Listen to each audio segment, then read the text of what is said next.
Picking a video topic is a tough enough challenge on its own, but when it comes to my Takt OP deep dives, it's twice the challenge. Since I've only covered about 1/20th of their roster, it's hard to decide on who to do next. So it's thanks to Blazing Victini 0925 that I got my sights set on Freeshooter. I will say though, a good chunk of this video involves talking about the opera because Freeshooter herself really got shafted in terms of screen time. While she has fans, she wasn't exactly popular. Her kit was unimpressive, she didn't appear in the main or event stories, and compared to the other girls, she just fades into the background design-wise. The short-lived state of the game didn't help either, and Dina's release of free Musicarts leading up to the shutdown took even more attention away from her. I don't know what I was expecting, but I definitely didn't expect to feel so bad. Especially since Freeshooter, were she real, would be happy that the other girls got more attention, and would argue with me that they deserve every bit of it. Because like Elise, Freeshooter is a sweetheart. Still, I'm glad to share what I can, so let's start with the history behind the score. Der Freischütz is a German opera inspired by a folktale of the same name, composed by Karl Maria von Weber. The folktale is about a marksman who made a contract with Satan to get 7 magic bullets that hit whatever target he wants. But the final bullet is under Satan's control and ends up hitting the person the marksman loves the most. The opera expands this into a 3-act story, with a far more sympathetic protagonist in Max, a hunter who, at the start of the show, is having strangely bad luck in his hunting. And the timing couldn't be worse, as he needs to win the contest held the next day to prove himself a worthy suitor to his sweetheart Agathe. Her father, Kuno, is the one who set this lofty expectation, and it ends up weighing Max down so much so that this dude named Kaspar saunters up with the aforementioned magic bullets and lets him in on making more. However, Kaspar is a douche who wants revenge on Max, Agathe, and Kuno, because Agathe loved Max and not him, and he couldn't handle it. So they go make more bullets, and while Kaspar wants to trick Max into using the 7th to shoot Agathe, this hermit dude comes to the rescue, giving Agathe white roses which he says will protect her. Kaspar then summons this dude called Samuel, who is basically Satan, and offers Max and Kuno's souls in exchange for Max shooting Agathe. But Satan basically tells him, yeah, either him or you. But Kaspar forgot that no one tells Satan what to do, and he will come to rue this lapse of judgment. Max's mom comes back from the dead to say, "Hey son, don't use those bullets!" But Samuel conjures an image of Agathe crying to make Max continue the hunt. Meanwhile, Agathe has a dream where she's a dove that Max shoots, and, shaken by it, adds the hermit roses to her bridal wreath. During the hunting tournament, Max shoots at a dove and seemingly hits Agathe, but the roses ricochet the bullet into Kaspar, who gets dragged into hell, as no one tells Satan what to do. Kaspar's corpse is thrown into a wolf's den. Oh my god. The Prince of Bohemia, the country in which the story takes place and who was at the tournament, wants to know what the hell's going on and tries to banish Max once the bullet nonsense comes out. The hermit, though, comes to Max's defense, so Max's sentence is reduced to a year of probation. If he completes it, the prince will approve their marriage and even walk Agathe down the aisle. Everyone is happy except for Kaspar, the end. This is a pretty simple plot of good triumphing over evil, even if someone falters due to events outside their control. But I wanted to go a step further and actually watch the opera. And I chose the Queen City Opera rendition, which you can find right here on YouTube. And I would recommend watching the opera at least once, as my explanation and the details I'm about to share from this production do very little to show the majesty of the score and the humor in it as well. It's not a 100% faithful rendition, but it tells the story quite well while modernizing both the subtitles and the spoken but sparse dialogue. The setting of Bohemia, which is an actual region in the Czech Republic, is swapped for the American West. but I was surprised by how switching from German lyrics to English dialogue never really broke my immersion. Given that I already recapped the story, I want to at least mention several moments from this version that I either enjoyed or wanted to point out. First of all, my favorite song from this opera is, and apologies for any butchering of the German language, Schau der Herr, mich aus König, or translated in English, Let Him Look on Me as King. The music is quite jolly and cheerful for a song where this random dude is just ripping into Max for his terrible hunting. The lyrics and tone edge a bit more towards mean-spiritedness, but it's clear that the fellow hunters weren't trying to bully Max. The script in the original version even has the characters say they were teasing him only out of tradition, not malice. And in the song following this one, Oh die Sonne, or Oh the Sun, while Max is having a justified panic attack over possibly losing Agathe, everyone tries to calm him down and encourage him to have faith in himself. Even the dude that was teasing him 2 minutes ago. Even Kuno, who just got done telling him that he won't have his blessing if he fails. He calls Max his son and tells him to take heart and trust in God. And I was touched because it's clear that they all wanted him to succeed. I also didn't realize how funny and lighthearted this opera was. As unfortunate as it is for me to admit, I did expect it to be quite stuffy. What I did not expect was Kaspar's intro song where he talks about how much he loves being able to get drunk, gamble, and fuck sex workers. Nor did I expect a song about a ghost story, where Agathe's cousin Anchen tells a story of her aunt seeing a monster in the middle of the night, calling for her sisters for help, only for them all to see that said creature was the family dog, Nero. I also didn't expect most of this opera to be so lighthearted musically. Even Kaspar's revenge song is surprisingly upbeat and chill. And then we get to Samuel's entrance, which is the most threatening that this opera gets. I love how they represent him because it's so in touch with what he represents. Samuel, according to Kaspar, is in charge of darkness and shadows, so they portray him as a literal horned and winged shadow on the wall, towering over Kaspar, who should be reconsidering all the life choices that led him to this point. It is brilliant. He also doesn't sing, just rasps out his dialogue. Also, his tone when Kaspar offers Max and Kuno's souls is very clearly unimpressed. I can't believe I got my impression right of him. Even here, no one tells Samuel what to do. One thing that kind of messed with the tone for me was the translations of the lyrics. They could be so blunt at times that they ended up making me laugh. Like the scene of them making the bullets. Max is clearly wavering and is singing his heart out about witnessing the love of his life doing something horrible.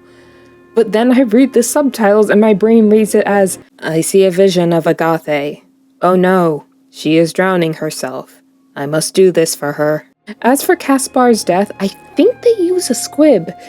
The ending, though, is slightly different, in that Kuno takes the prince's role in wanting to banish Max, and the hermit, who didn't really appear much, is replaced by a priest. His defense of Max is more akin to, hey, he was under a lot of pressure and saw no other way. Anyone would do something this desperate when pushed too far. Overall, I'm glad that I watched the opera, and I can see how all of this became the character of Freeshooter. Speaking of, let's finally discuss the Lady of the Hour. Described as the incarnation of positive thinking, Freeshooter sees her flaws as characteristics and turns her failures into entertaining stories. She's a natural extrovert and confident to boot. Sometimes overly confident, as her defeat dialogue involves her stating that she got carried away.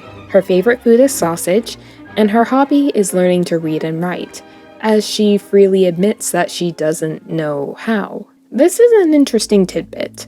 While we never learn about her past, this alone makes me theorize that Freeshooter was a refugee.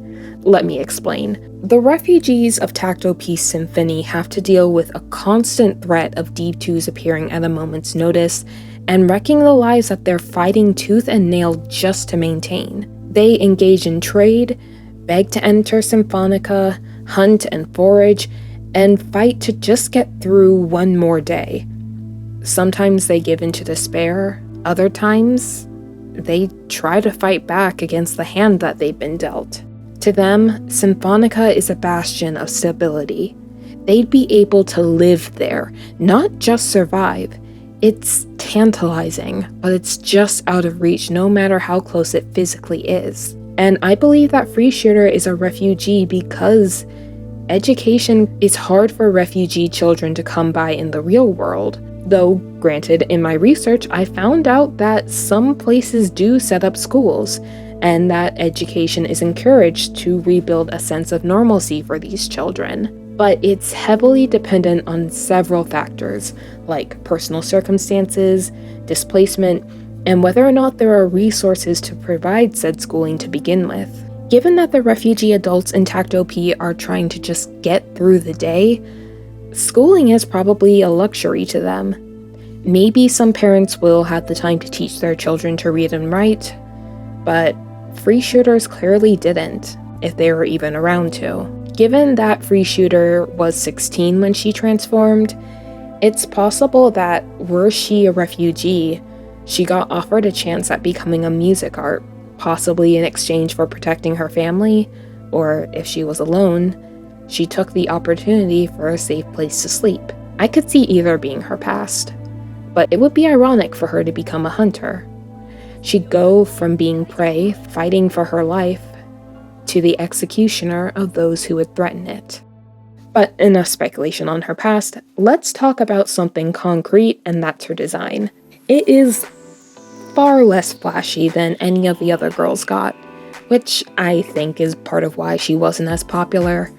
But her outfit is quite nice on its own, plus it has one detail that I absolutely adore. See, Freeshooter has 7 eyes on her cape. 6 are this gold simplistic design, and then you get to the 7th, which is highly detailed and has a bright red pupil. This is an amazing reference to the 7 magic bullets, especially since it's so subtle. I assume that her hair color is a reference to the hermit roses, though that does beg the question of why they couldn't put a few roses on her hat. That's the only white thing in her design, so it has to be purposeful. Okay, enough about her looks, let's get to know her properly, starting with her tea time content. From the start, Freeshooter is not shy about showing how much she wants to spend time with Takt. She freely admits to running all the way to the cafeteria and then attempts to start a sing-along, something she does quite a few times now that I think about it. Hina Yomiya provides her voice, and while she doesn't get to do much, she manages to give Freeshooter an energetic and excitable personality.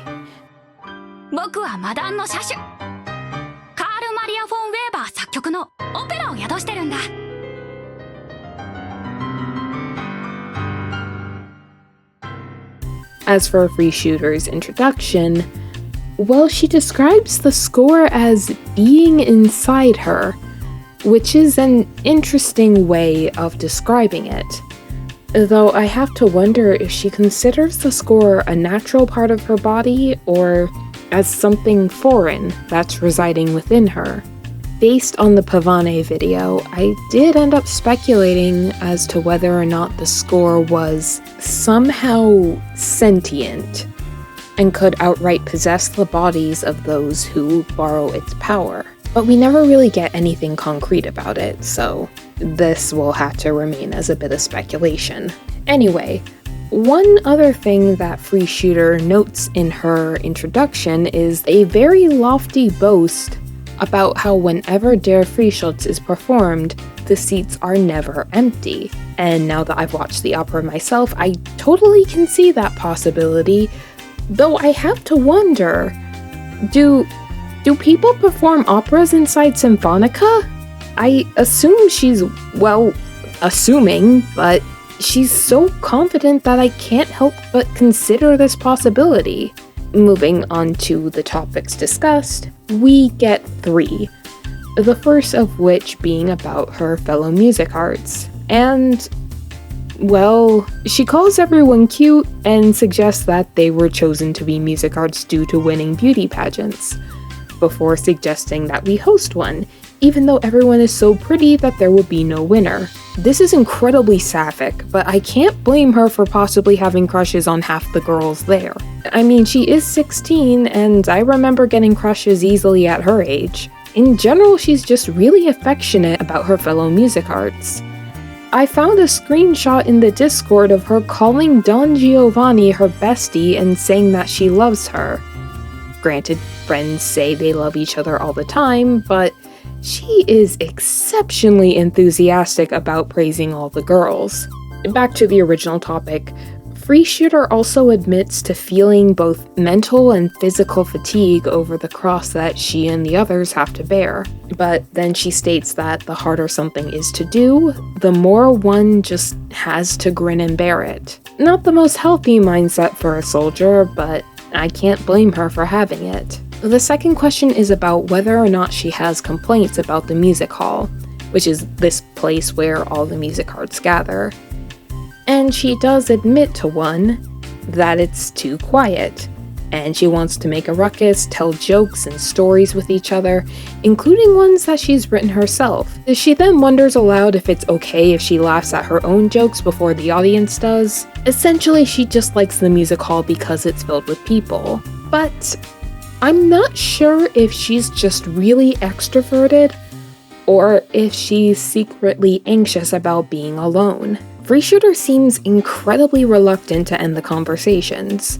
I mean, all the girls are, but something about Freeshooter suggests that she's exceptionally reluctant to part ways.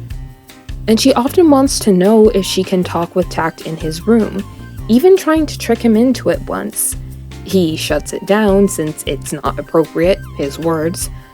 And while she basically goes, "Aw shucks, well, better luck next time," it really feels like she's desperate not to end the conversation. The last question I found is what the meaning of battle is to her. Her response is that it's to make everyone smile and be happy every day. Freeshooter also admits to having a low impression of herself. She calls herself stubborn and admits that she doesn't really think highly of her own intelligence, preferring instead to rely on instinct. While she says she doesn't mind fighting, it pales in comparison to her explanation on what she thinks the meaning of it is. Freeshooter points out that no one has had a genuine smile since the arrival of the D2s, and that she wants to change the world through battle so that people can laugh freely again. And I think that's a pretty wise observation myself. So don't sell yourself short, Freeshooter, but that marks the end of the tea time content. And while I'm glad I found 3 conversations and some pictures, I still feel like there's a lot more to her than I'm missing. Hey guys, this is Future Bros with an update. In the process of trying to find images of the tea time content, because for some reason I haven't done so well note-taking, I found another Freeshooter conversation. Good thing I caught this now because I can't tell you how many Pavane and Elise tea time segments I've since found after finishing their videos.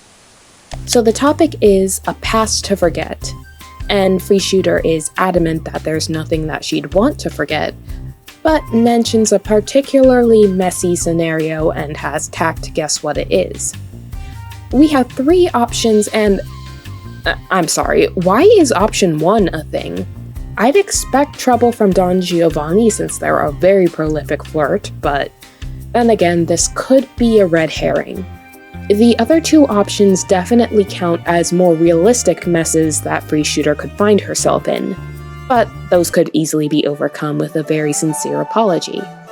But I'm predicting that it isn't any of the 3. Oh wait, it was option 1? I didn't think it would be, but turns out her expressing her love for others has been interpreted as more than her being overly affectionate, as some Symphonica staff members have confessed their love. Wait a minute, how old are they? Do they know that they're falling in love with a 16-year-old? And yes, she's likely far older mentally than her body is, but I don't care, I'm judging them very harshly for this. Anyway, Freeshooter was able to reject them all without issue and returns to the main topic, asserting that, regardless of one's past, if they can look at it from a certain angle, it can become something of interest, and thus a shame to forget.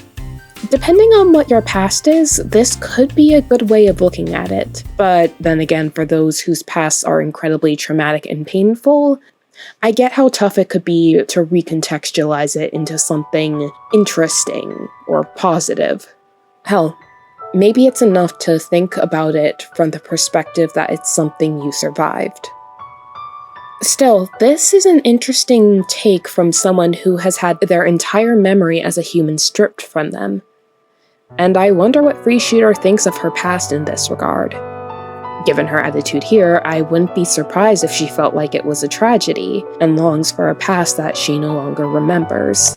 I'm a bit disappointed we didn't really explore that more in this conversation, but I wouldn't be surprised if it came up in another one. Okay, that should be everything for real this time. Hopefully I don't come across a fifth conversation when I'm gathering info for the next girl. Regardless, thank you so much for making it this far in the video, and I hope you enjoy the rest of it. So I turn to my last and final resort, the expeditions. In the game, expeditions were a sort of training simulation for Takt, and in this mode, the girls were implied to be accurate digital simulations, give or take the opening scene where a few are acting out of character, but since that was a one-time gag, I assume all of them are rather accurate. So here's what I found for Freeshooter in these. Number 1. She really likes learning in general. Aside from teaching herself how to read and write, she also wanted group mom Arlizen to teach her how to cook. But despite being old enough to learn how to drive a car in the US, Arlizen says she's too young. And I find this confusing because if 16-year-olds are capable of piloting a large metal death machine that also takes you places, they can probably learn how to cook some pasta and saute some veggies. But that's just me. Anyway, number 2. She's completely comfortable in the forest, calling it hunter's territory, and even moving ahead to scout out locations, find items, and even traverse fog with no issues. And that's also it. And to really hit it home just how little she was featured, Freeshooter doesn't have her own custom art piece. You know, one of these. And Canon doesn't have one either, but I think they're the only two. The most she gets is appearing in group shots and in this one pop-up shop photo, complete with her own custom kimono. But that's it. And, well, in addition to her own, I scrubbed through every single invitation story, hoping that she'd have a bit more screen time. But unless I missed a very brief appearance in one, she only appears in Pavane for Dead Princesses, so let's go over her role there.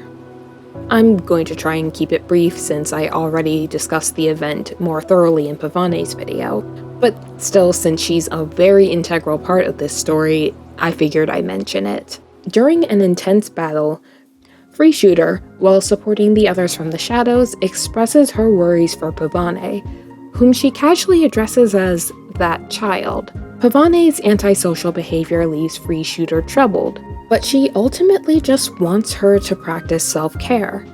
She's not fazed when Pavane brushes her off or acts rudely, and repeatedly comes to her rescue. Basically, Freeshooter treats Pavane like a cranky toddler who needs a nap. Still, she's the one who offers Takt advice on how to better interact with her. It fails, but it doesn't faze Freeshooter in the slightest. She speaks of approaching Pavane like one would study their prey. Later, when they're called on another mission, Freeshooter offers herself up right away, and once at the battlefield, she pauses to observe her surroundings, something she claims to do in every battle. Which is how she spots a Commander D2, and proposes that taking that one out will send the rest into a frenzy. However, towards the end, even she starts getting fed up with Pavane. When the latter tries to tsundere her way out of thanking everyone, Freeshooter scolds her for her ungrateful attitude, and the others don't see it that way, even scolding her in return. And while I have a little more appreciation for Pavane than I used to, Freeshooter was still right. There's only so far you can go with a shitty attitude before you isolate yourselves from others. Although this was before Scheherazade, so I'll let it slide a bit. Throughout the story, Freeshooter had been giving hunting-themed advice to Pavane, which confused her more than anything, but her last speech compares teamwork to hunting, that a group hunt requires trust with everybody and leads to a better outcome as a whole. Okay, enough of rehashing old material. Let's discuss her own invitation story. It begins in the cafeteria. Takt is being briefed on a mission by Administrator Hilda, one he has to deal with as soon as possible, and as a result, he has been given freedom of who to take with him. Freeshooter offers herself up again, expressing her excitement for a proper adventure, and subsequently earns a scolding from Walker, who volunteers just to keep an eye on her. The third and final person to volunteer is Belkis, the Queen of Sheba, much to Freeshooter's excitement. And given that she gushes about how Belkis could probably take out 100 D2s easily, it's clear how highly she thinks of her. So they're given 15 minutes to pack before they head out, but when the time comes, Belkis and Freeshooter are late. Belkis because 15 minutes is far too little time for a queen to prepare, and Freeshooter because she kept finding more and more stuff to pack, which is mostly camping equipment and a camera. I can relate. Walker, being a very stiff military woman, is pissed. We'll discuss it more in her own video, but she expects everyone to treat missions as seriously as she does. So even if it's 5 minutes, the two of them are still late. Once they're in the woods, Freeshooter is as happy as a clam, gushing about all the hunting she'll be able to do before encouraging a group sing-along to the score of her own opera. Walker shuts it down and proceeds to scold them all for being so relaxed, before rushing off out of frustration, and determined to apologize, the others run to catch up with her. And maybe it's because I'm coming back to this world after a long time of playing Nikke, but to me, Walker is working herself up over nothing. This isn't a, holy shit, D2s have invaded this town and are slaughtering people left and right, go help now mission. It's a, oh hey, we blocked off the spot in the woods because we saw D2s, go kill them before they cause trouble mission. One that they're sending their star conductor who they kept alive for 20 years on with just 3 Musicarts. One where they left 5 minutes late without getting a, hey, why aren't you out there, things are getting bad message. This is a damage prevention mission, and according to Takt himself, there's no reason for her to be working herself up over this, as the D2s aren't even moving from their post. She's making a bigger deal out of this than she should. And yes, I know I'm comparing apples to oranges, but I still think Walker should save this energy for when lives are actually at stake. Regardless, as they catch up to Walker, she announces that a bridge has broken, and they'll need to take a detour. And right in the nick of time, Freeshooter's hunter instinct comes to their rescue. After analyzing the surrounding forest, she finds a safe route that doesn't take as much time to go through. But then Freeshooter catches the scent of fresh prey, which sends her hunter blood into overdrive. Her words, not mine, and she runs into the forest. While she doesn't find an animal, she does find a hunter who had been chasing a boar. He says he didn't see the sign closing the area off, I'd call bullshit, but Freeshooter is pumped over the idea of a real hunt. Then the D2s conveniently appear, and after killing them, Freeshooter stays behind with the hunter to find the boar while the rest plan to head back. And that's the end of the invitation. While I do think that this would have led Takt to stay behind so he could bond with her more, I'm just gonna assume that she went on the hunt and got to keep some sort of trophy. With that, all that's left is her contract signing. It begins casually. Freeshooter explains that she realized something. Since talking with Takt makes her happy, forging a contract will probably make her happier. She reasons that they'll be better connected, will see each other more often, and that she'll also get stronger. When she expresses her apprehension, we can either soothe her, or say that we're also scared and should probably forget about the contract. Naturally, the soothing option has her respond that she loves how he's always serious when she says or does ridiculous things. さまよえる7つの弾丸。そのすべてを君に預ける。願わくば、数えて対の弾丸が、この胸を打ち抜かんことを。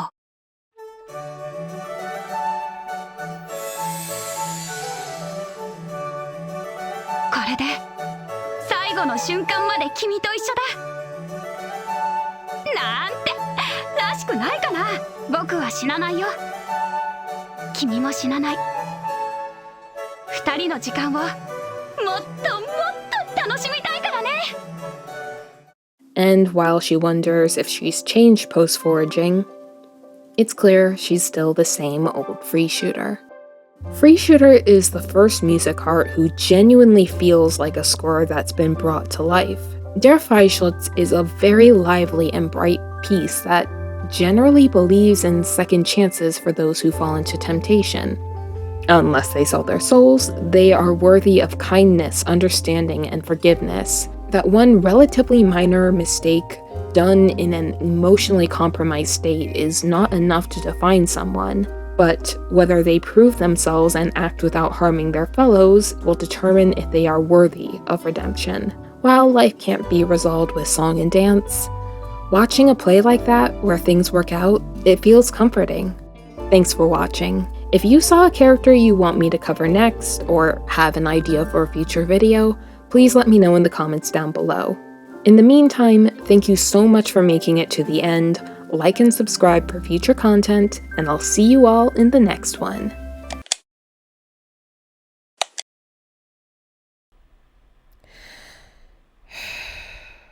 It's time.